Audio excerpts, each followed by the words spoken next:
Hey guys, welcome back for another video. Today I've got a full review of the SVS Prime Wireless Speaker System.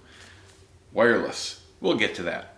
So if you watched my boxing overview, I went over my first impressions and I'll recap briefly what I mentioned in that video. This is, at its heart, an active, meaning it's self-powered, all the electronics are in one speaker, and the other speaker has its crossover done digitally before amplification in the other speaker, so they're, when paired together, a two-channel active speaker system with built-in streamer and DAC. So that's what they mean when they say wireless. It can stream music from all the various streaming music sources out there, and it does so very well. It also has analog inputs, digital, coax, RCA, so you can use it. It has a 3.5 mil. You can use it with a television as a soundbar replacement. You can plug in your physical sources to it. You can put them on a desktop. You can put them in a room. They're quite versatile. Now, they're not perfect. Spoiler alert, I think these things are great. I don't even have to qualify it with for their price or what they're trying to do. They're just really great. These are a sonic treat. If you love listening to music, you are going to love these things. Now, that being said, for the price, they are a phenomenal deal when you get the 2.1. Adding that sub makes a tremendous difference. Really does. They're great on their own for what they are without a sub, but as soon as you add a sub, they are instantly rounded out. They have a lot of advanced features, and they are also heavily relying on Sony to get some of those features. Now that's a pro and a con, and we'll go into details about that, but this is a definite collaboration because all of the streaming duties are handled by Sony DTS Play-Fi, which is their app-based streaming platform for all the other sources coming into these. And you do need it to get a lot of the features out of these. If you're one without smart devices, and yes, there are people out there like that, I'm not one of them, these aren't for you because you can't do much without a smartphone or smart tablet controlling them. So just getting that out of the way. So I'm going to go over the pros and cons. We're going to detail everything that I've been doing with them and testing with them. We'll see what they do well, what they need some improvement on, who they might be for, and who not. Spoiler alert, I'm giving these a thumbs up. So everything negative about these, I would just like to see SVS change or improve. It's not a knock on the product. I have to get that out of the way. But I'm going to go through the negatives first, simply because I want to end on a good note, and there aren't that many. All right? First of all, potential deal breakers. Now, this isn't going to be for everyone. This is going to be for people that need these or want these for a very specific purpose. There are going to be a couple features about them that may be a deal breaker for you. The first of which is static, is amplifier noise. It's interesting because it comes and goes. These seem to go into a standby mode. I couldn't find anything in the manual that notes this, but they don't turn off. Number one, there's no power switch. If they're plugged in, they're on. But they kind of go into a completely dormant standby mode after a few minutes of non-use, because right now I hear a hiss. Volume on them is all the way down. And this is kind of a negative also. There's no indicator of the volume. It's a digital volume knob, so it just spins and spins and spins, but there's no bar or indicator anywhere other than in the app what the volume is set to. It doesn't matter what input it is.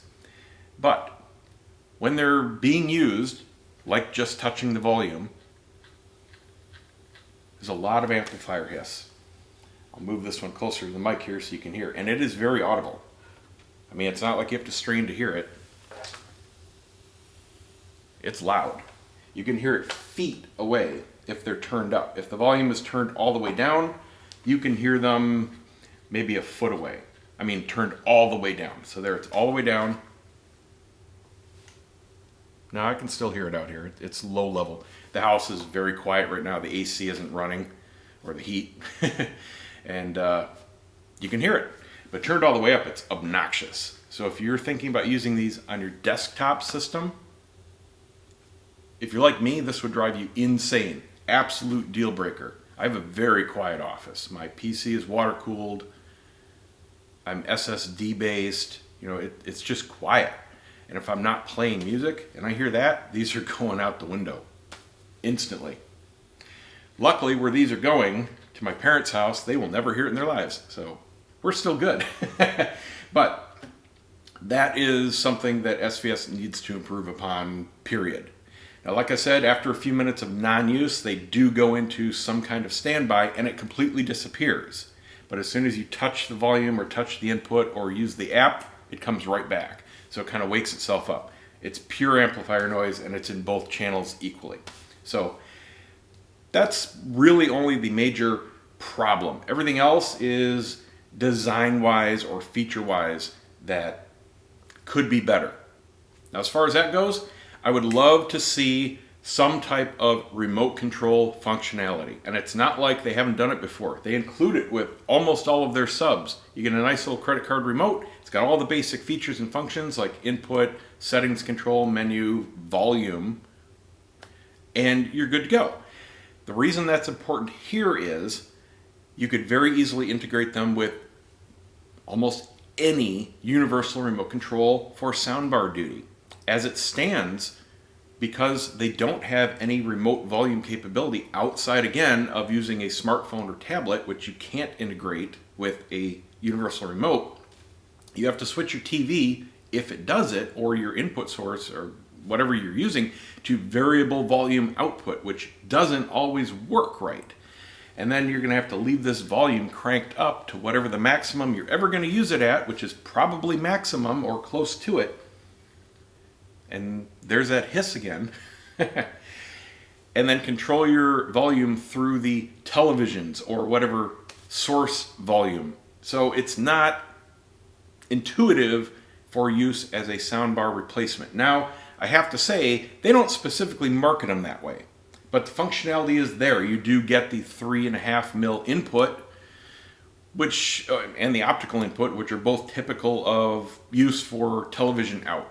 So if you're thinking about doing that, just be aware that you will not be able to, for example, tie these into your Harmony remote or your Control 4 or any universal remote that you've consolidated everything down to. Just a drawback, but not a deal breaker. Now this next point is very minor. I am just mentioning it because there will be people out there that are sensitive to this, and it is something that I think should be changed. It's going to cost a little bit of money.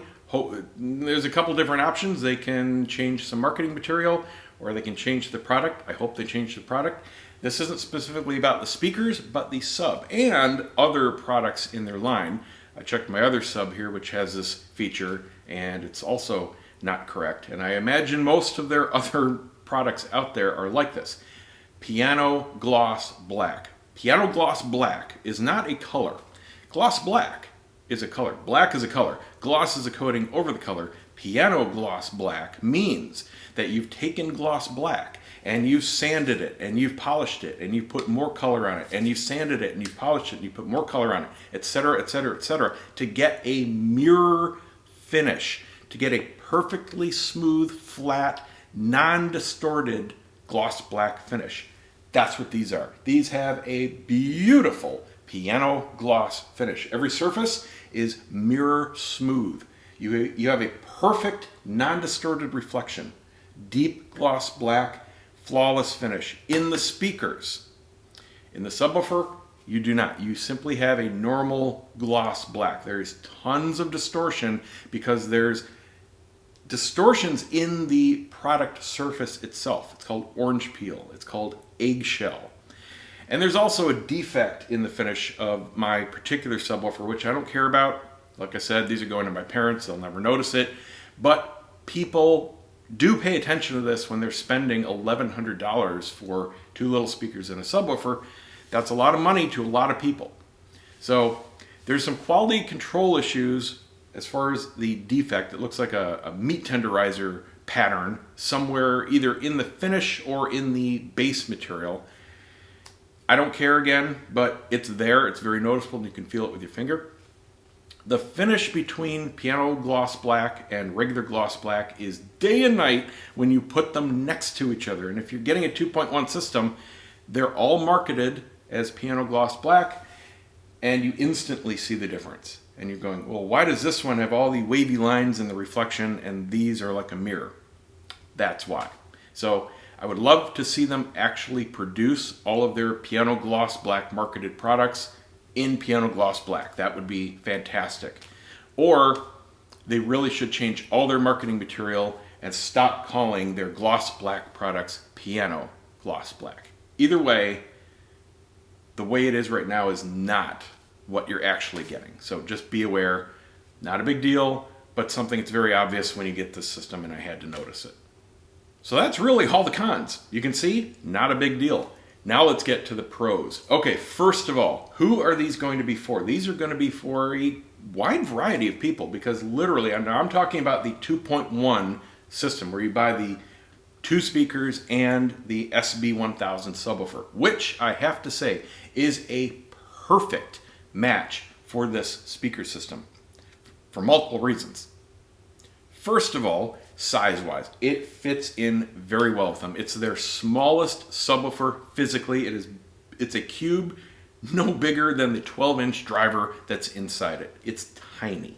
I'll show you it compared to my mid-range ported sub, which is on the extreme of the other end, but you'll see exactly how small it is. It produces a sound that complements these two in every way beautifully. Even though these speakers are ported, at the frequencies the port is making a difference. As soon as you plug the sub in, it's gone. All right, these things do not dig deep. They are not bass speakers whatsoever. That should be obvious to everybody looking at the tiny little, 4-inch driver, 4.5-inch driver. Can't remember which it is at the moment, but it's small, all right? It has a small sonic presence. Even though it doesn't dig that deep, everything it produces is clear and authoritative. It's fine. If you just look at these as a small speaker system and don't expect large results, very pleasing. You plug in that sub, boom, you instantly have a perfectly rounded system. The bass is tight and it's clean. Doesn't, of course, go as low as the larger subs out there. It's not supposed to. But holy crap, it goes low. It goes into the mid-20s with clear level authority. And you can hear on certain tracks where certain bass notes will just start tapering away. If you've heard everything, you know what you're missing. If you haven't already heard everything, it sounds totally normal. You don't notice anything different.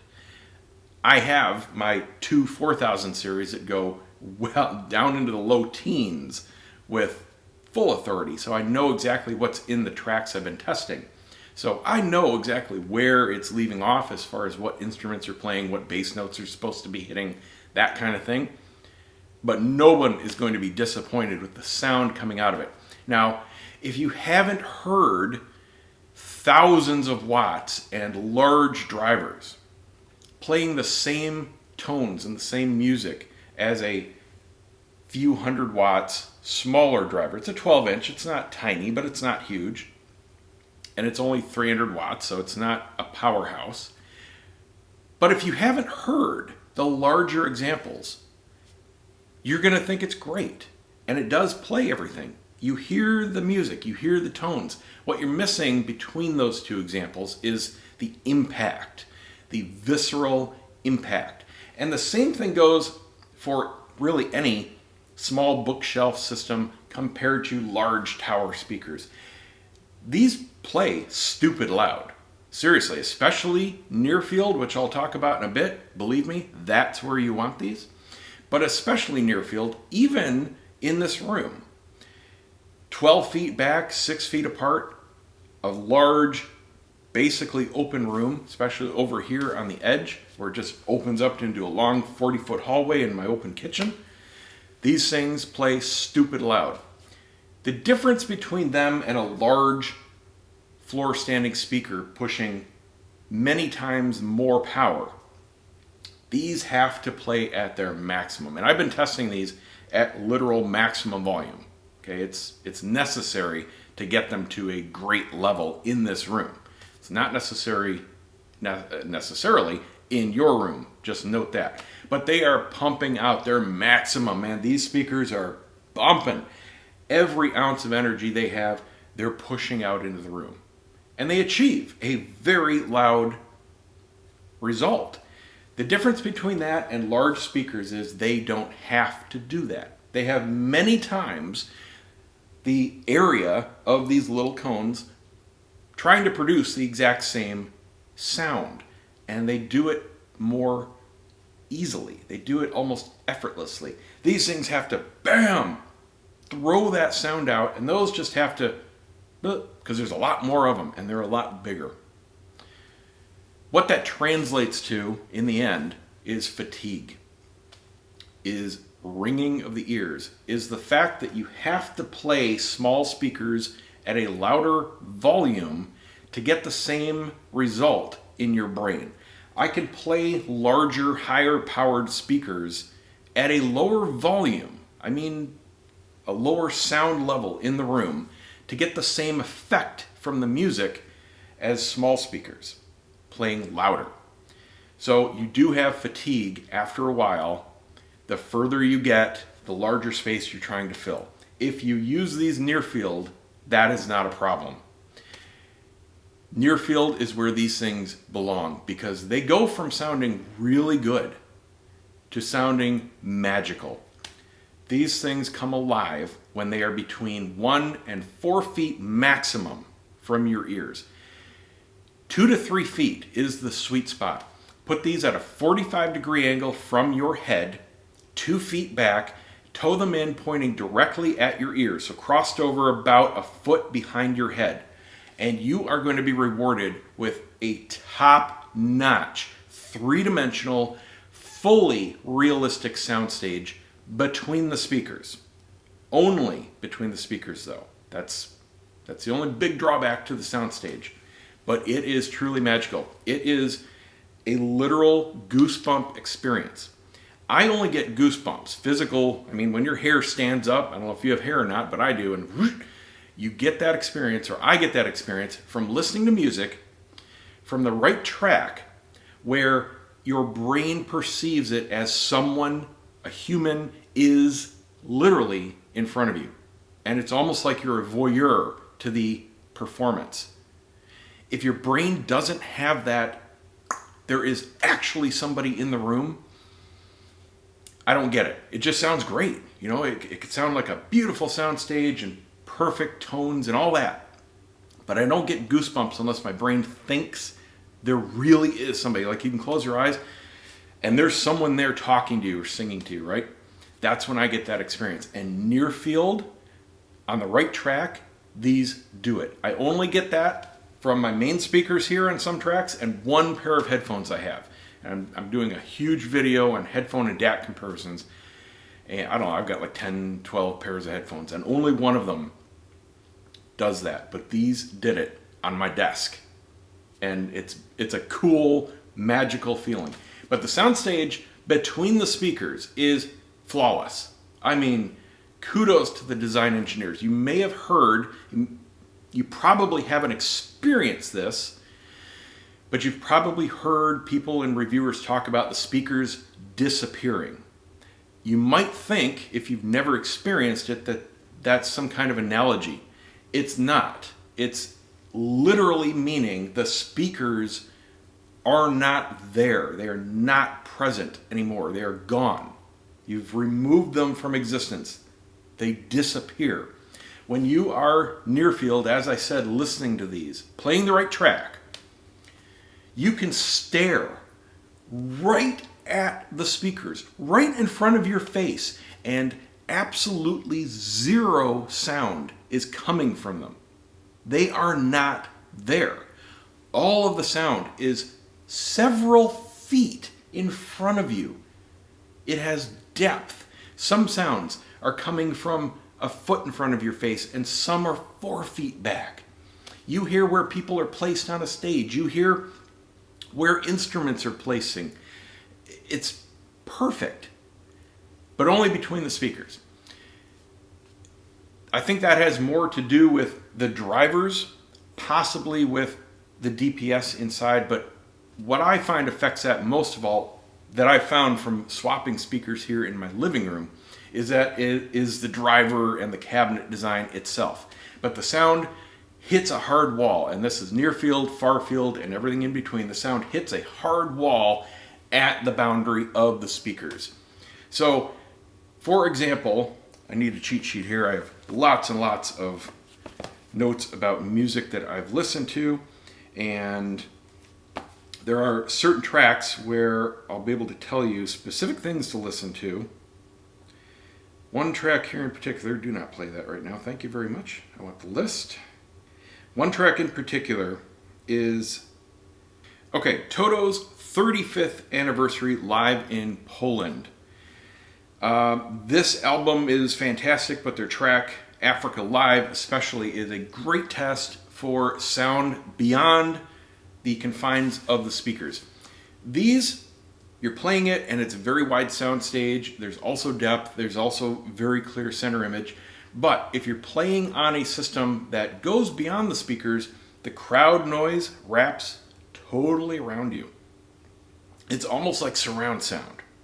When you're playing on speakers that have boundary effects like these, it just stops and you can look at each speaker and the sound is coming directly from them.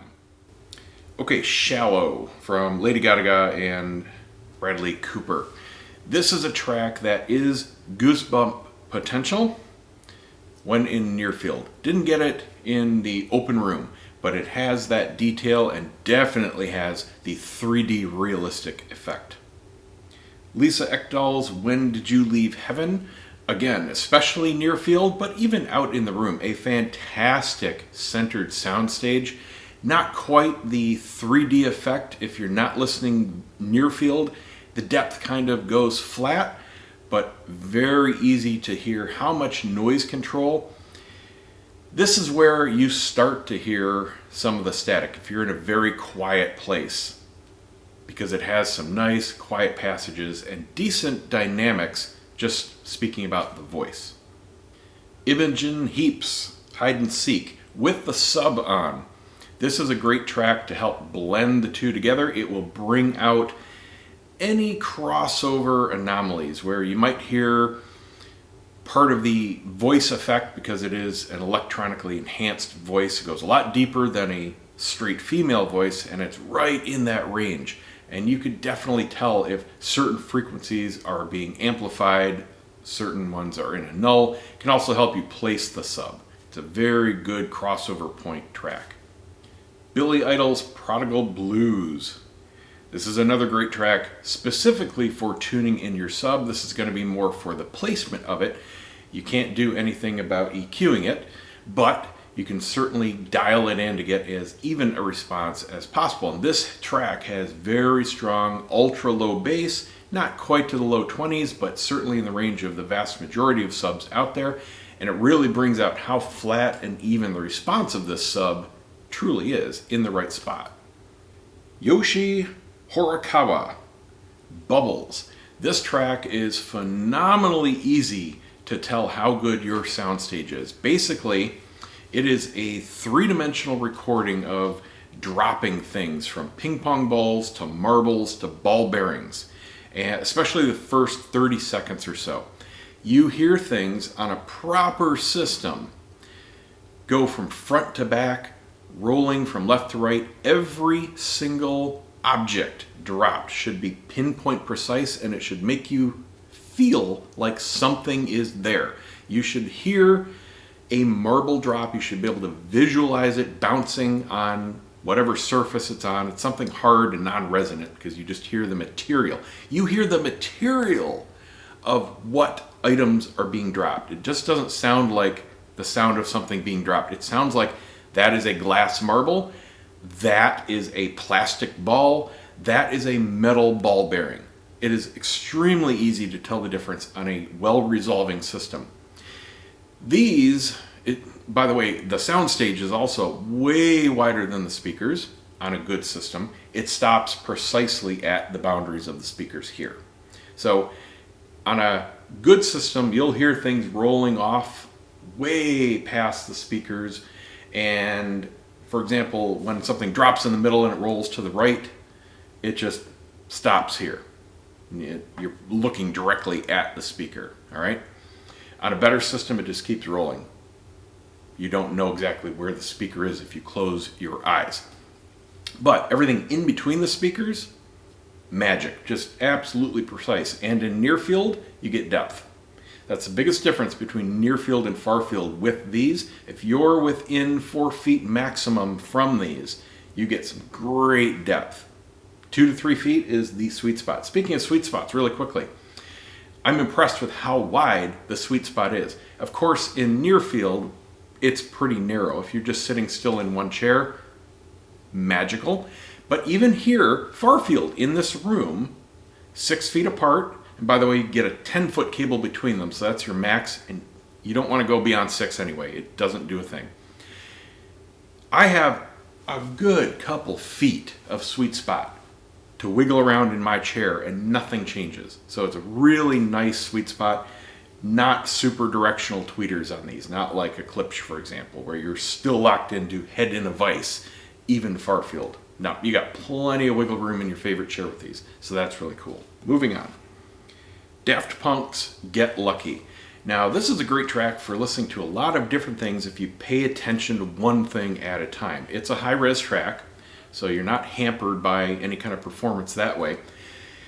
It has ultra-low bass, it has soundstage, it has depth, it has layers of music, especially in the bass. Now, this is one where if you've heard better bass, you know what's missing, and there are some ultra-low bass tones and tracks that are just gone. You can start to hear where they roll off from the SB1000, and then the rest just aren't there. Still sounds completely clean, crisp, and punchy for what is there, however. So that's really cool. But it's a nice, here's your limit type of track.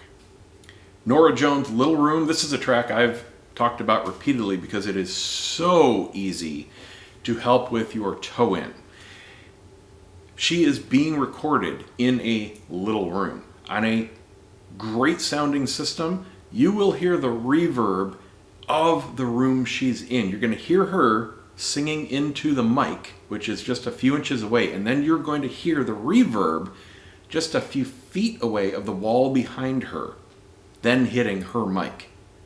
On a quiet system, on a well-resolving system, it is clear as a bell. These do it near field, no problem. It does get lost here in this room because, like I said, I was driving these hard, and it's just lost. So you hear the great image. She's also dead locked on center. This is a great test for how realistic size-wise speakers will create a soundstage. These widen it out a little bit the further you get and the further you distance them apart. Near field, 100% real sounding human head size, even really close. It doesn't squish the image. Some speakers will do that, and it sounds like you're listening to somebody this wide instead of this wide.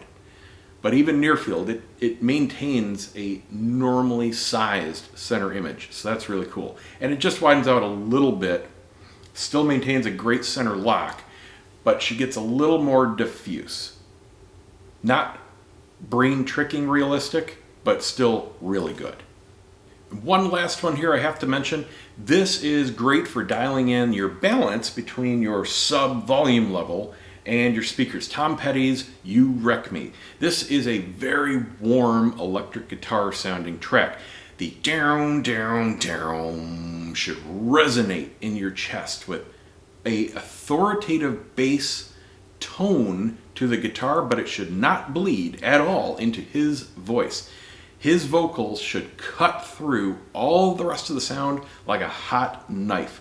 This system does that when you get the sub tuned to the right frequency, to the right volume level, I should say. If you have it too high, You're still going to get the great bass notes from his electric guitar, but his voice is going to start to get muddy.